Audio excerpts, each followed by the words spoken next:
Behind me here is one of the most famous tourist attractions in the world, Westminster Abbey. But apparently less and less of us are now wishing to frequent such tourist attractions. What are they? And as ever, why? Hi, good morning, Neil Sean here in the heart of London, Westminster today. Glorious day, wonderful building behind me. I often look at these buildings, and I know I say this to you, but you look at them and think, wow, they've been stood up so long.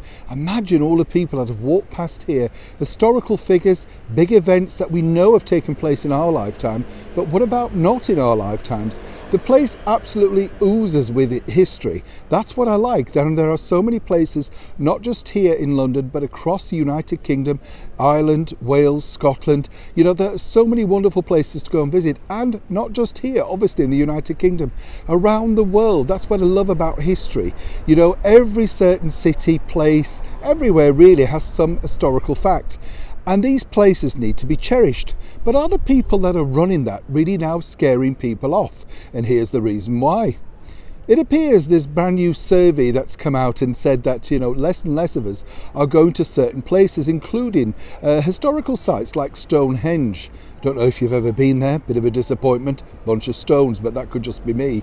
I'm joking, there are some historical facts attached to that, but then again, a long way to go just to look at that, And then of course there's the splendid Edinburgh Castle.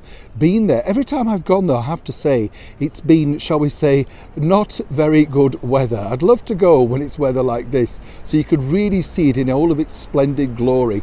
Love Edinburgh Castle, so much history attached. But apparently, as I say, less and less of us are now going to see these wonderful historical venues, And when you think about it, they're all now claiming that they need some assistance because of the pandemic and the numbers going down.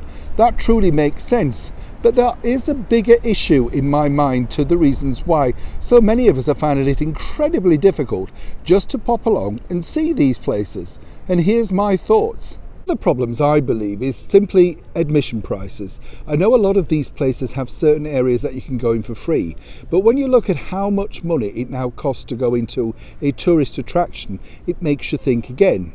Now, even if you want to give that money away, it's very hard, and let me explain. As people are moving us towards a cashless society, have you noticed this?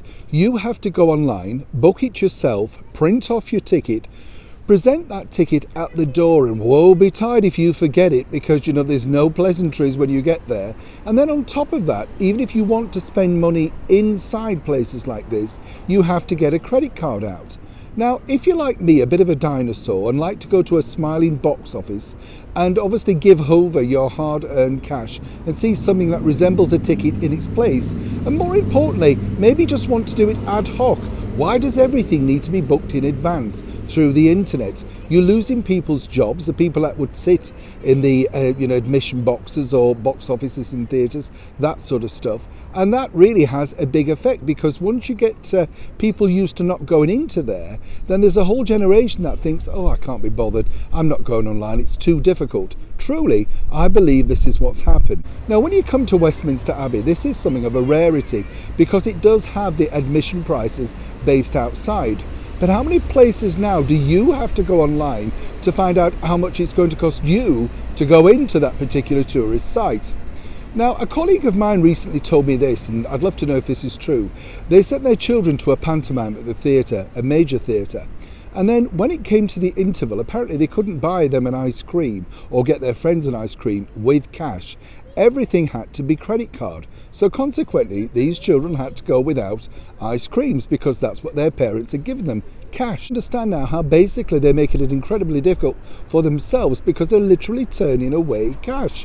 When you look at it from that perspective, if you're desperate for cash, you take cash, whether it be credit card, online, in cash, any single way. If you require money from the public, you make it easy for them, not difficult. And then perhaps these surveys which claim that we're all turning our backs on these historical venues, well, maybe they could turn a corner and finally see themselves making money rather than as ever bleating about not having enough money in the kitty. I'd love to know what you think to this particular story as ever in the comments below. Is this happening in your part of the world, or is it simply here in the United Kingdom and possibly in the United States where most things start off? Are they making it too difficult for us to go and visit things? And what do you truly think about the cashless society? Let me know as ever in the comments below. Neil Sean in the very heart of London, Westminster in fact. I'm off to get an ice cream now. Hope I've got some change.